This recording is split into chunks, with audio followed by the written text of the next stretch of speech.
আসসালামু আলাইকুম। আমি doctor Nafisa Nowshin, consultant sonologist হিসাবে চুয়াডাঙ্গা সদরে সোনো ডায়াগনস্টিক সেন্টারে কর্মরত আছি। আজকে আমি কথা বলবো টিভিএস আল্ট্রাসোনোগ্রাফি নিয়ে। এটা কি আসলে? TVS ultrasonography one kind of ultrasonography, যেটা ভ্যাজাইনাল রুটে করা হয় মেয়েদের। এটাতে আমরা কি দেখি? এটাতে আমরা জরায়ুকে মোর ক্লোজলি দেখতে পারি।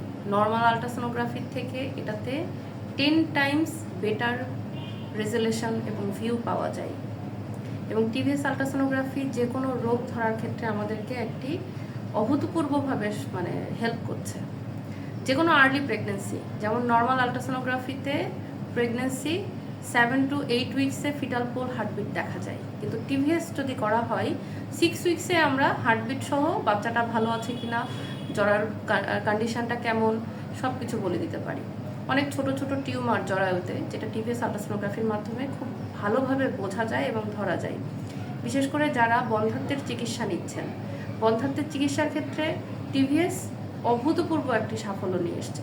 কারণ ওভারিতে যে এগগুলা থাকে, ডিমগুলা থাকে, ডিম্বাণু থেকে যে রিলিজ হয়, এগুলো ফিউ মিলিমিটার, যেটা নর্মাল আল্ট্রাসোনোগ্রাফিতে দেখা অসম্ভব। কিন্তু টিভিএস আল্ট্রাসোনোগ্রাফি করলে আমরা ফিউ মিলিমিটার, ইভেন 2 মিলিমিটারও যদি সেই ফলিকলটা থাকে সেটাও দেখতে পারি।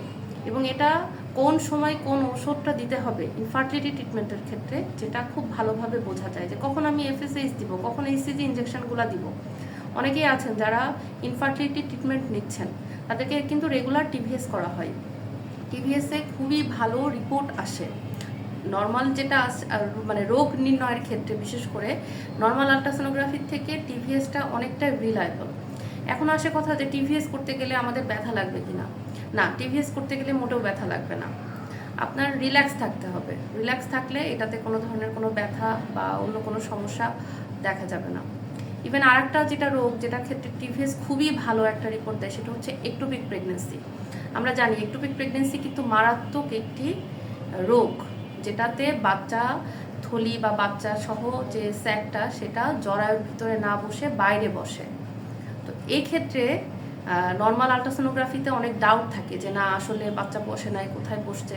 বাট আপনি যদি টিভিএস আল্ট্রাসোনোগ্রাফি করেন, তাহলে কোন জায়গায়, কোন সাইডে, ডান পাশে না বাম পাশে, ডান ফেলোপিয়ান টিউব না বাম ফেলোপিয়ান টিউব, কোন জায়গায় বাচ্চাটা স্যাকটা বসেছে, এটা আপনি অ্যাকুরেটলি বলতে পারেন। এতে করে হবে কি, যেটা আপনার যে ডাক্তার আপনাকে সিজার অপারেশনটা করবে, ল্যাপারোটমি করবে, তার জন্য এটা মোর ইজিয়ার হবে। সুতরাং টিভিএসের আসলে গুরুত্ব বলে শেষ করা যাবে না। আগে মহিলাদের ক্ষেত্রে যদি কোনো জটিল রোগ থাকতো, সার্ভিক্সে কোনো প্রবলেম বা অন্য জরায়ুতে কোনো সমস্যা খুঁজে পাওয়া যাচ্ছে না, এমন কোনো আল্ট্রাসোনোগ্রাফিতে, নর্মাল আল্ট্রাসোনোগ্রাফিতে আমরা এমআরআই দিতাম। কিন্তু এই আল্ট্রাসোনোগ্রাফিটা ইনভেন্ট হওয়ার পরে এটাকে রিপ্লেস করে দিছে, এমআরআইটাকে রিপ্লেস করে দিছে এই ছোট্ট একটা প্রব। তো যেটা আর কি আমাদের জন্য খুবই ভালো।